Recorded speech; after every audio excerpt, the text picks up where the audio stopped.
Hello everyone. Welcome to the #Recaps channel. Today, we are going to talk about the Marvel Universe multiverse and its origin. First of all, what is the multiverse in the Marvel Universe, also called the multispace or the polyverse, which is part of a much larger concept called the Omniverse? Well, the multiverse is a collection of several universes that are similar at the origin, but eventually, at some point, have what we call a divergence. Let's imagine two similar universes, which we will call Universe A and Universe B. Everything is fine. Everything is cool in these two universes. You have the character of Thor, who is going to fight an adversary in Universe A. Thor ends up victorious in his fight. It's cool. Thor will then continue his life normally and a series of events will follow. For example, he will join the Avengers and, at some point, save Tony Stark from certain death. This is just an example, but in the second universe, Universe B, Thor loses his fight and dies. Boom. The divergence is created because Thor's death will trigger a series of events different from Universe A.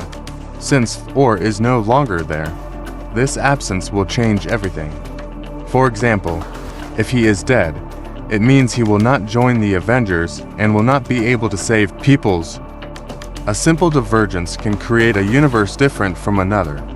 Each result of a divergence will inevitably create another divergence. This is why the Omniverse contains an infinity of universes. It is even possible to create a divergence and thus a new universe simply by traveling through time. This is why, in the Loki series, the TV aide does not joke around with this kind of thing. But I think you understood that. I think it seems complicated to explain, but it is very simple to understand. Really, a simple change can create a series of events that will be different from another universe, quite simply. And in the movie Deadpool 3, the concept of an anchor being is introduced. An anchor being is a person whose very existence helps to balance a specific timeline. If this individual dies, the timeline begins to slowly degrade, eventually leading to its destruction. In the movie, Wolverine is identified as the anchor being of Earth 100,005. His death triggers the degradation of this reality, prompting Deadpool to seek ways to save this timeline. But with all these universes, there must have been a beginning. Well, yes, there are two stories concerning the origin of the multiverse. Originally, there was only one universe called the First Cosmos. This universe is embodied by an abstract manifestation called the First Firmament. Due to loneliness, the First Firmament creates life, which gives birth to beings called the Celestials. A certain number of Celestials were worshippers of the First Firmament. They respected the rules in place, always asked for the firmament's approval to create life, provided it suited the firmament. They were really in a box.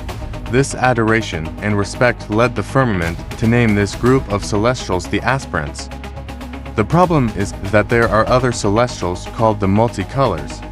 Unlike the Aspirants, they wanted the freedom to give life as they wished, with evolution in each being's life.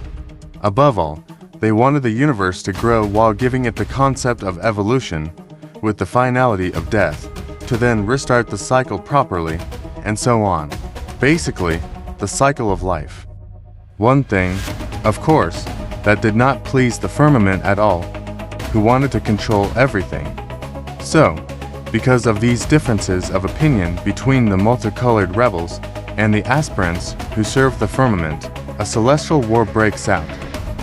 During the war, the aspirants built a powerful weapon called the God Killer Armor. Thanks to this weapon, the aspirants finally managed to bring the multicolored rebels to their knees. Seeing their victory, the aspirants then dismantle parts of the armor to create a fleet. But, as everyone covets it, the aspirants engage in a civil war and destroy each other. This leaves a great opportunity for the multicolored rebels to rise and crush the aspirants. Exactly like with the Sith Order in Star Wars, power created greed among the Sith who then killed each other.